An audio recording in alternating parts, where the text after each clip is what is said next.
Partout où ils passent, les matchs se jouent désormais à guichet fermé. Plus de 1000 personnes ce jour-là, un mardi soir à Nîmes, du jamais vu. Un public venu voir du tennis de table, mais surtout Félix Lebrun, 17 ans. Et son frère aîné, Alexis, 20 ans. Les deux prodiges du ping-pong français, victorieux en équipe ce soir-là, devant un public souvent novice, mais déjà conquis. Vous auriez imaginé, vous, un jour, aller voir un match de ping-pong en vrai? Non, jamais. C'est pas du tout un sport que je regardais avant. Et c'est vrai que de par mes enfants qui en pratiquent et de par le phénomène des frères Lebrun, ça m'a poussé à venir voir un match de ping-pong. Et en fait, c'est super. Ça va très vite et puis il y a de la maîtrise, quoi. Ils sont assez impressionnants. Le public est venu voir de ses propres yeux ces échanges. Quel point? Des points d'anthologie qui tournent en boucle sur les réseaux sociaux.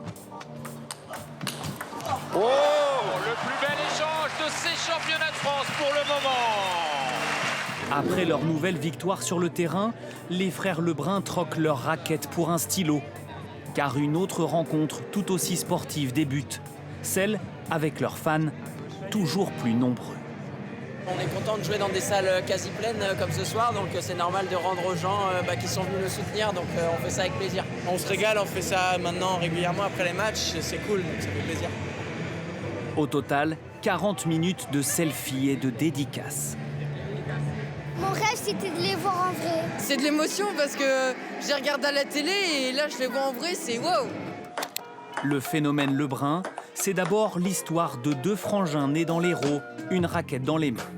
Dès que le plus jeune, Félix, tient debout, les matchs s'improvisent dans le salon familial. Il faut qu'on termine un match.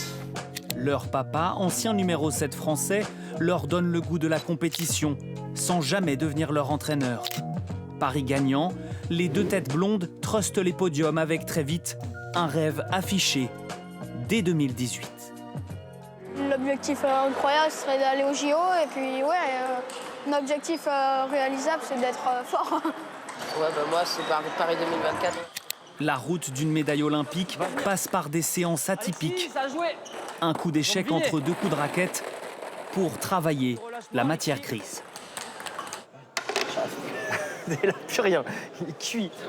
Il est cuit. C'est travailler différemment, c'est amusant, mais ça reste quand même bien pour le ping derrière. Aujourd'hui, l'aîné Alexis, double champion de France en titre, est dans le top 20 mondial.